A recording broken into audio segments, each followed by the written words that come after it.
Afternoon, Gooners, afternoon, football fans. And this is a show. We're going to start it slightly different today. We're going to start with a question. And it is Richard, can you explain to me why Arteta's new system is like what's it called? A tardigrade A and vice tardigrade. versa? Yeah, yeah. Well, to explain that, I'll first explain what a tardigrade is. You can see on to my it'd be to my right as I'm looking at it. It is a tardigrade. It's a microscopic animal, but can survive radiation. It can survive the vacuum of space. It can survive extremes of heat and cold. So basically, it's adaptable and resilient. We'll go back a bit in time to December the 4th, 2024. We just beat Man United 2-0, courtesy of 2 goals from corners. After the match, we were praised for our set piece prowess. And in the press conference, Arteta's response was, well, we want to be kings of everything. He has doubled down since then, reiterating he wants us to be the best at everything. So to break that down a bit more, he wants us to be the best defensively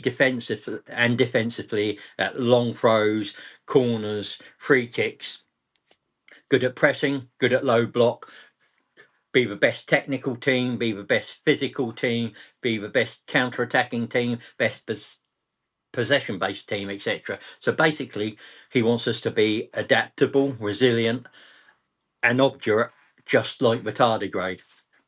And can I just say that the tardigrade is not a new member of In the North Bank?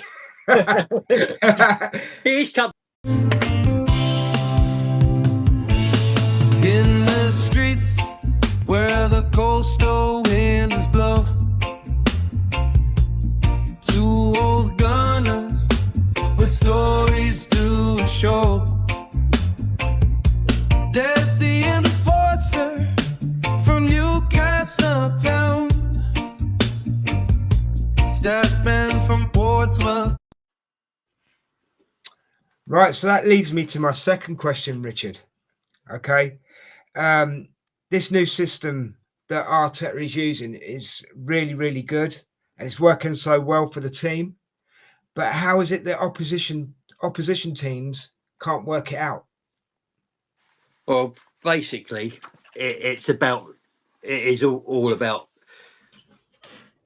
the system. Opposition managers have trouble setting up for us because we play multiple ways: possession, counter attack, high press, low block. But it's only effective because of those formations and the personnel we use within those formations.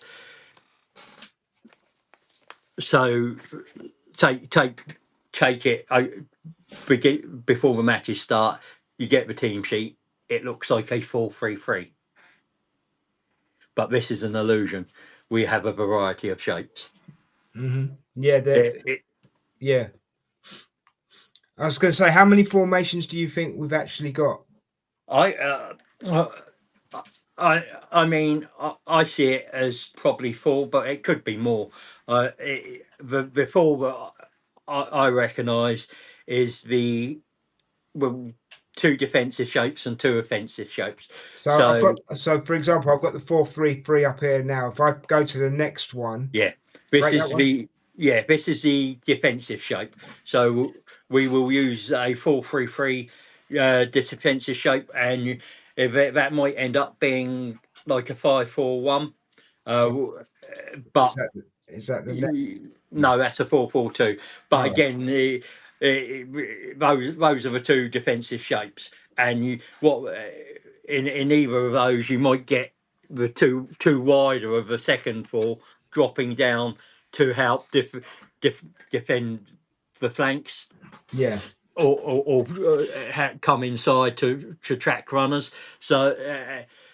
And then we're quite fluid because we'll then move into an offensive shape, and Is that's this the offensive shape? Is this the 4-3? It's the 4-3-3, the offensive.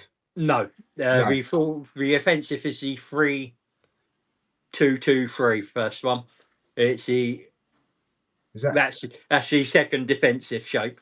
So right? then when we'll move into to attack on the attack, this will be probably the primary formation that we use with Saliba, Gabriel, and Timber at the base, Zubimendi and Rice, Eza and or Odegaard and Calafiori, and then your three front players, whatever combination that is: Martinelli, Saka, Gyökeres, Trossard, Saka, Gyökeres, So Madueke. Yeah, that leads me on to the next question, mate.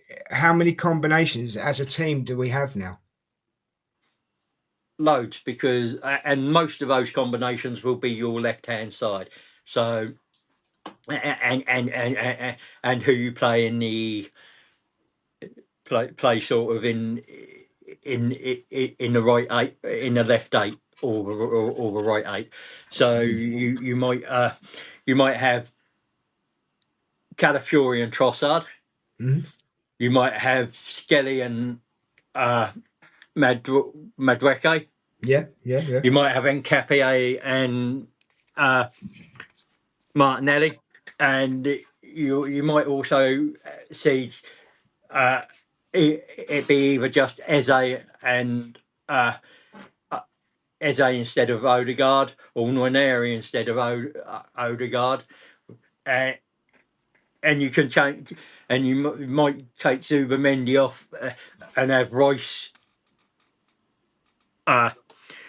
Odegaard, Eze, or you might have Zubimendi, Marino, Nwaneri, or Odegaard, or Eze. Yeah. So there's a lot of adaptability. On the right, you might swap out Timber for White. You might put Martinelli on the right, for example, or a Dowman. So, but what you will usually get is that back three. I believe for most of this season will be Saliba, Gabriel, and Timber, because they are probably quintessential in the defensive side of our game. They are the best one-in-one defenders, if not in the league, especially that we have. But I think they're probably the best in the league, and almost very probably the best one-in-one in Europe at the moment. So this formation, sorry, not formation. This system, because it's many formations, like you've said, like you've Yeah. pointed out. This system works well as a unit for the team. Yeah. There are players that you wanted to sort of pinpoint to let us know how it works, and do you want to go into that? Yeah, I mean, let's have a look at a few of them, because I've mentioned a few there. But Calafiori, for example, he is the primary catalyst for when we're attacking. He he's when you get the team sheet, his role looks like that of a left back, but actually he's more than that. You'll get a lot of left backs that invert, just come in and they're not sure about coming into midfield. He actually does that with confidence and ease. He's aggressive in defensively. He's creative offensively. There's a ball over the top. I think it's the Nottingham Forest game for Eze, who crosses it into Gyökeres to score first time. And that, but you're just as likely to see him on the right edge of the box, forming a triangle with Saka and Odegaard, or Saka and Timber, or arriving late at the edge of the box and hitting a stunner into the top corner. See, I get the feeling with these combinations, even though they are defenders, they can be anywhere on the pitch. Yeah, And and if you look, that's a game changer. That is Yeah. absolutely a game changer, isn't it? yeah, it's massive. And I mean, you look at Rice as well. What transformation has Arteta's made with him? We already knew he was probably a world class player. He didn't get the recognition he deserved at West Ham, but coming to us, he's not just a six or he's a box to box midfielder that can run through people. He's got a good passing range. He arrives late in the box now. He got to get his head on and score goals arriving late in the box. He could score free kicks. His corner delivery is excellent. No one can do a better corner than him, can they? Let's I be mean, honest. you're looking at Beckham and Ward-Prowse, and I mean Roberto Carlos, and the very best of set piece takers. He's up there among them. He is consistently accurate. I totally agree with you, mate. And it gives the team a lot more flexibility. Oh, definitely. And so, has he tapped into something, or does this just come natural to the players? Well, yes and no. It's a bit of both. What Arteta's done is he's coached this team to be able to move from a 4-3-3 into the 3-2-3 or the 3-2-5 back to a 4-3-3, 4-4-2, and they know what they're supposed to be doing on the pitch, but within that there is the flexibility for players with like Calafiori, with tactical intelligence and in-game intelligence, to be able to see something going on in the game and just go somewhere and to affect the game. And so if he goes off and he's on the right side of defence, Royce will drop right side of the attacking box. Royce will drop down deeper into the left hand side to cover that, and Odegaard might drop where Royce should be. So it's almost Cruyff total football, but it's an evolution of that. And the attacking shapes we've got here are designed to pin teams into their own half and not let them out. And key to that, as I said, is Saliba, Gabriel, and Timber, because they are the best one. They're the foundation, aren't they? Yeah, they're the best one-on-one defenders. But if you were to look in, game out, yeah, and you went to Footy Stats or somewhere, or Foot Mob, and you looked at the stats for a game, and you looked at Jaws 1, ground Jaws 1.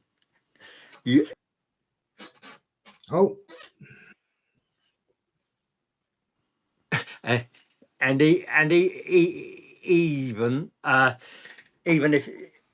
look at aerial Jaws 1, we'll win the majority of them, and will be the best in those areas of play. Yeah, so it's built and designed to make us adaptable, resilient, and obdurate.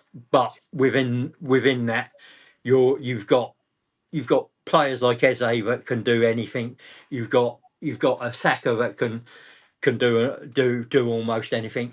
Calafiori can produce a moment of magic. Declan Rice, Odegaard, Zubamendi, Zubi, big little Zubi, yeah. I mean, you think his position as 6, he doesn't play as a tactical. He doesn't play as a simple number 6. he plays more as a playmaker, and he'll play balls through the lines. They're risky passes, and his pass accuracy suffers from it. But he puts us on the front foot. He gives us an added threat. It unsettles. It doesn't allow opposition defenses to settle and get into a shape quick enough. And I think if you look at yesterday's newspapers, the Spanish media were asking the question: does Rodri get that starting number 6 back? All right, yeah. Because of how well Zubamendi has played in his absence. Mm-hmm. So that tells you the quality of a player we've bought in. And also, I mean, if you look at, we might have had an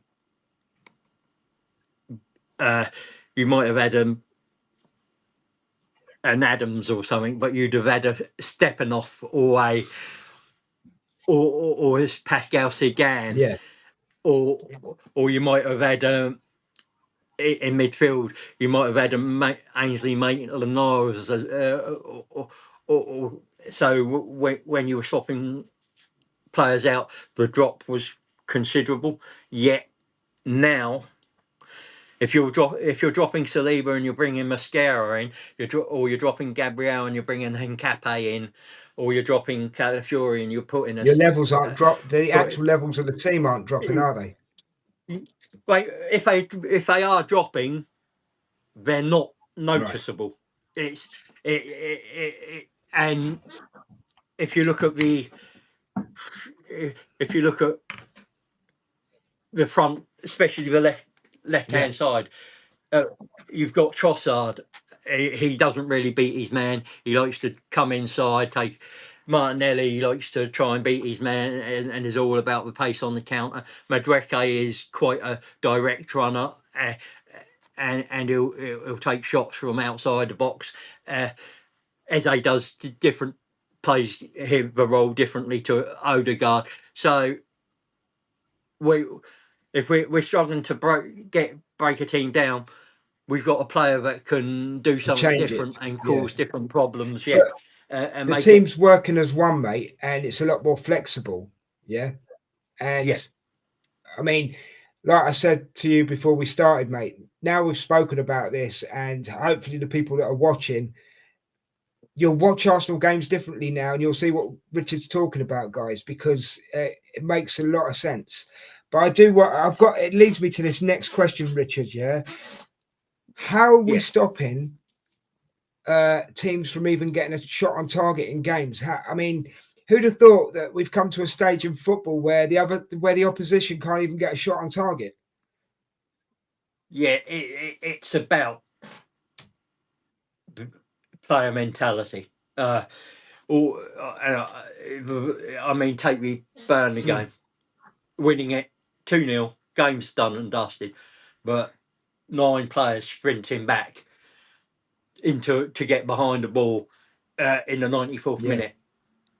It's almost a pride with them. They don't want to concede a shot on target, let alone a goal in the 94th minute. And you're going to get off days and days where you're not at it 100%. But that foundation is there, and the quality of the players in their one-on-one duels. We have a team that almost all over the park are one-on-one duels. But if a team decides to go long, if Raya isn't getting the ball first, Saliba, Gabriel and Timber are so solid in their one-on-ones, they do not get beaten very often. Mm-hmm. It's very rare that they will get beaten in a one-on-one. So it's that's just the foundation for it, and then you just build out from there. And there are. It's like our set pieces. Everything is designed to put pressure on the opponent. They feel they can't score, but constant attack after attack, corner after corner. Now our long throw-ins, they're not designed to score from. They're designed to Because we're disrupt. not They're very, designed to disrupt, aren't they? yeah, because we know that Calafiori's he's no delap, neither is Rice. But what it will do is the opposition will win that first header, but we will get the second ball that drops down to the edge of the box. That allows us to either take a shot on target or recycle possession, and it's about maintaining constant pressure and constant making the opposition team constantly think of what they're having to do to try and keep us out, Yeah. and that tires teams out, and we wear them down, and sometimes it's through tiredness, and just that ability to cause pressure that makes a team concede against us, and then once they concede, it's how do we the heads drop a bit, because it's how do we get back in this? How do we affect them going the other way? Yeah, no, I totally get that. And so end of the day, it's like the team plays as a team, but it also lets individuals shine. Yeah. And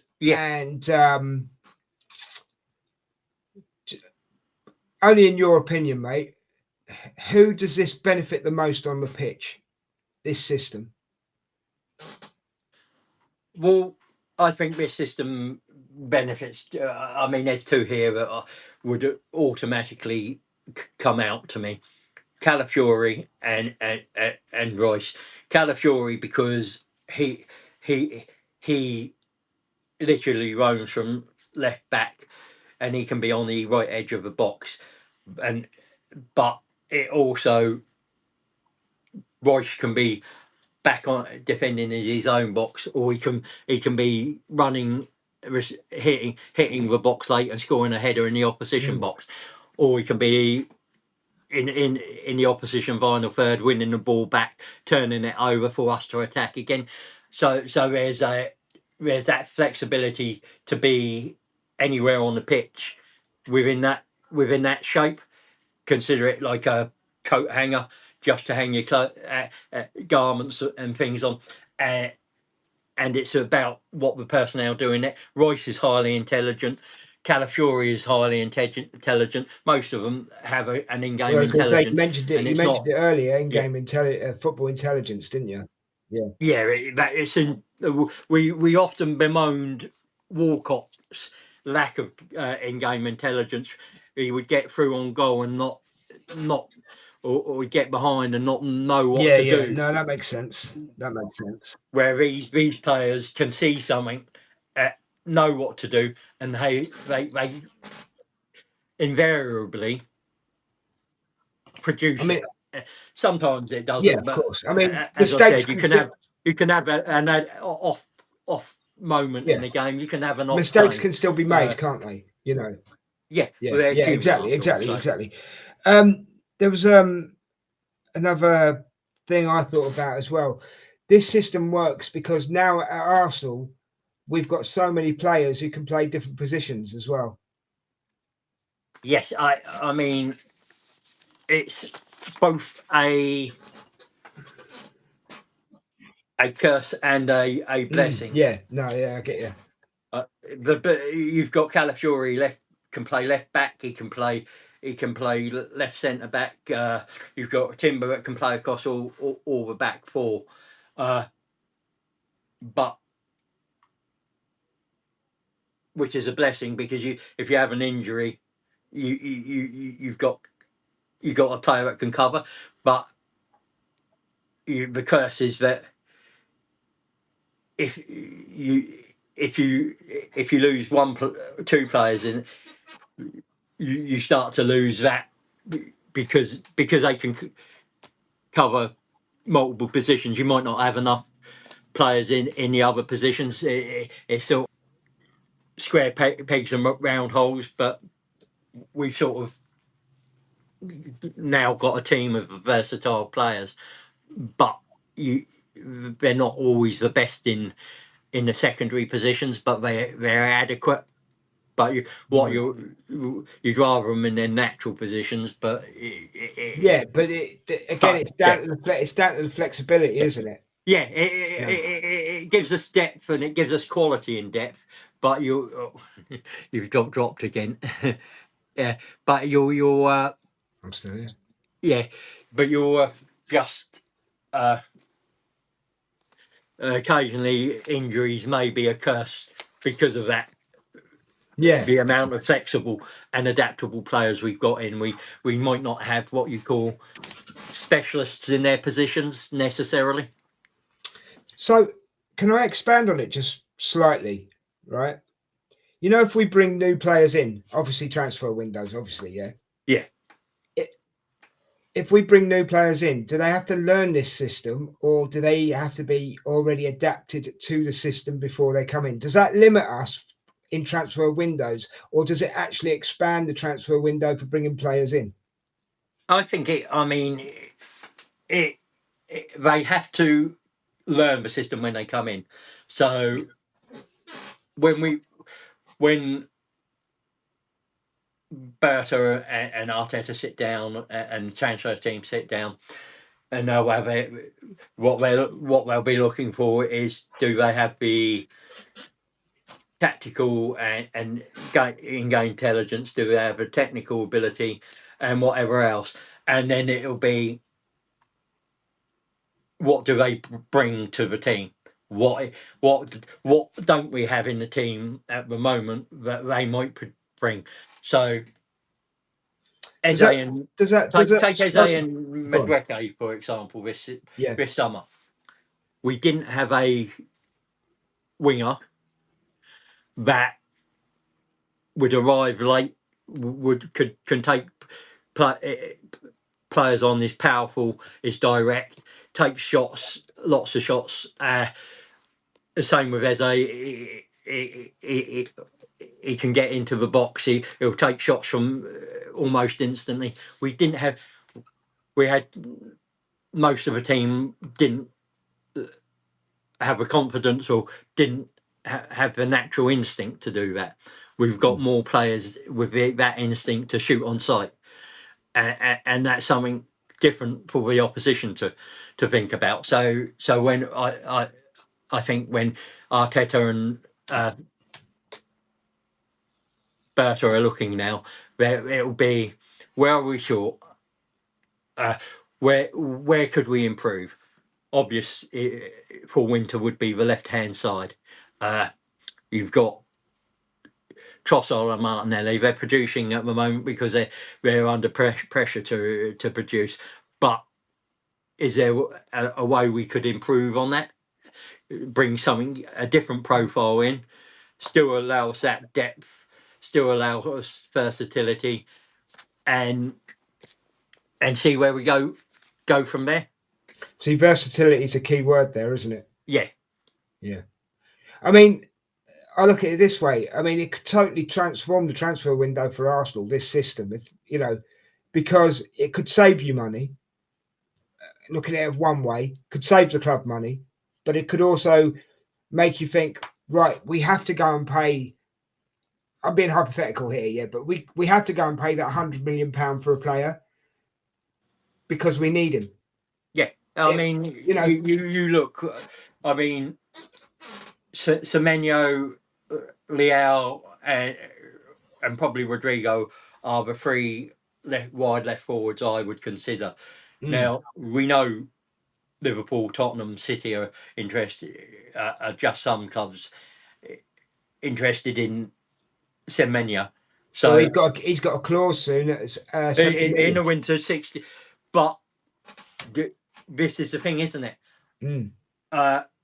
Do you wait till January? Do you wait till summer and risk not losing him, or do you do you go, well, that's 65 million, but we just have to pay out now Exactly. That's what I was basically saying. because Yeah, we can't afford to wait. And that's down to Berta, isn't it? yeah, and Yeah. this is why we've brought Berta in, because he and thing and again we it also might mean we lose a few players along Yeah, the of way. course, of course. Yeah, it's the pros Players and the that we cons.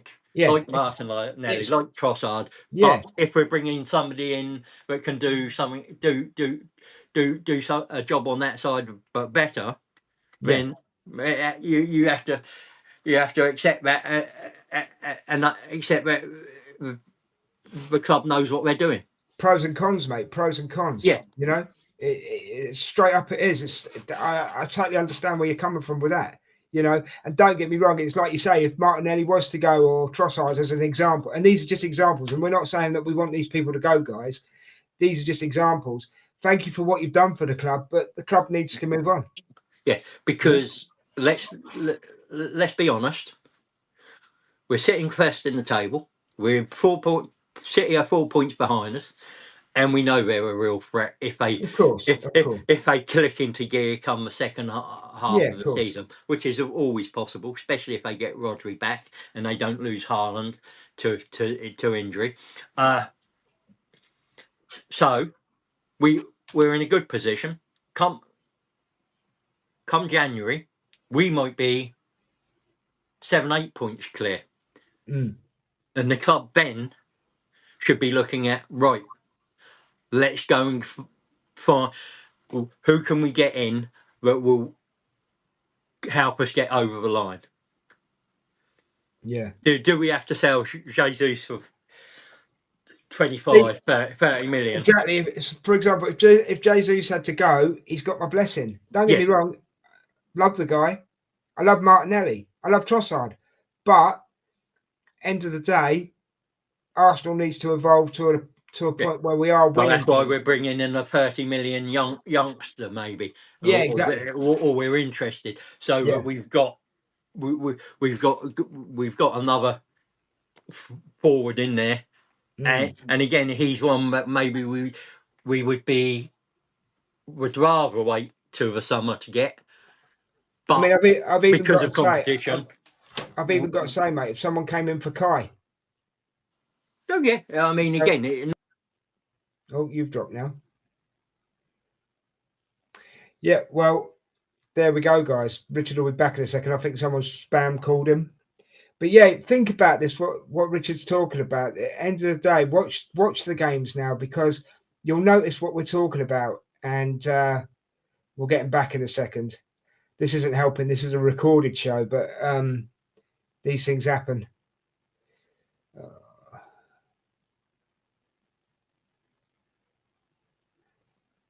We're going to have to do it again.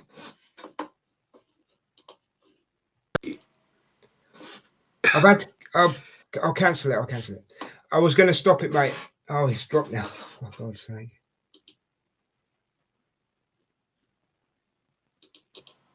yeah, sorry about that. My wife. That's all right. Was, I was going to stop. I was going to stop it and have to redo it, but we'll carry on, because we're near the end anyway. So yeah, we are literally near the end. It's about being, as I said, we love the players while they're here, but not. I mean, now we're back to the earlier Wenger days. A player doesn't make or break a team. I actually think we're playing better than. I mean, don't get me wrong. We played well in the Wenger days. Yeah, we had nice football in the Wenger days. But I actually think we're playing better today. I like the way we play under Arteta.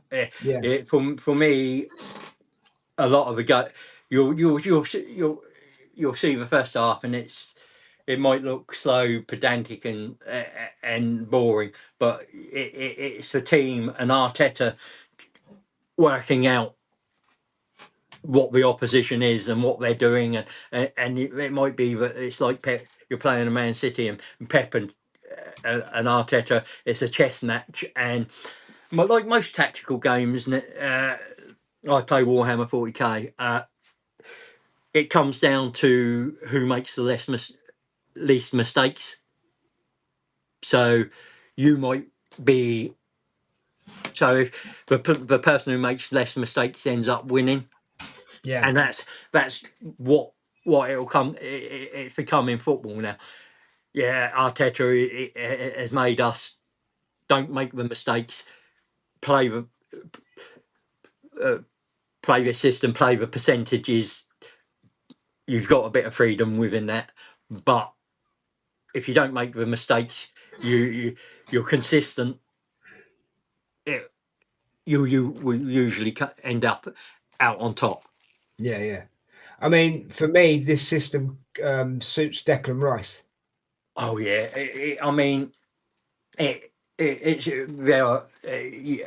With what he's done with Declan Rice is he's elevated him a level, and now he can he can run through a midfield. He can pass. He can corners, set free kicks. He can arrive late and score headers in the box. He can wait at the edge of a box and score a screamer. He'll run 90 yards and win possession back, or he'll press high and win the ball back and get us on and pass the ball and get us on the attack immediately. And at the back line of the opposition, he has become almost a total footballer. There's still work to do, and still you can always improve. I mean, Of course, you of can course. if you don't think you can improve as a player, then you need your time is up. Yeah. I think this is a good spot to end this one, mate. Yeah, no, I think Yeah. so too. I just want to apologise for the viewers for the technical issues because internet issues. We both dropped out once or twice. Yeah, The phone call couldn't be helped, and that's what happens when you record shows, guys. And the only reason we haven't stopped and started again is because we were so deep into it, you know. And so, yeah, sorry about the technical issues. Richard, absolutely brilliant, mate. I will be watching Arsenal games with a different kind of head on, if you know what I mean. Well broken down, mate. Well thought about, presented. Absolutely brilliant. Thank you for that. Thank you for your time and your effort. no, thank you. I've enjoyed it. And so, guys, before we go, don't forget to give us a like, a share, a subscribe to In the North Bank and Two Old Gunners. And yeah, if you've enjoyed this show, thank you very much. Leave us a like, give us a thumbs up, hit that notification button, because hopefully we'll be bringing you more shows like this to make you look at football differently, from a different point of view. Yeah. And yeah, Richard, again, mate, thank you so much for your time. Thank you for being part of this. And, you are basically the catalyst, because end of the day, you do all the research and I come on and I do my bit, You're the beauty to my beast. Oh, thanks, mate. Thanks. Oh, thanks. Guys, whatever you're doing, take care of yourselves, take care of each other, love each other. And again, Richard, thanks very much, mate. And before we go, come on, you Gunners. Come on, you Gunners. And peace. We're out of here. Thank Peace. you very much.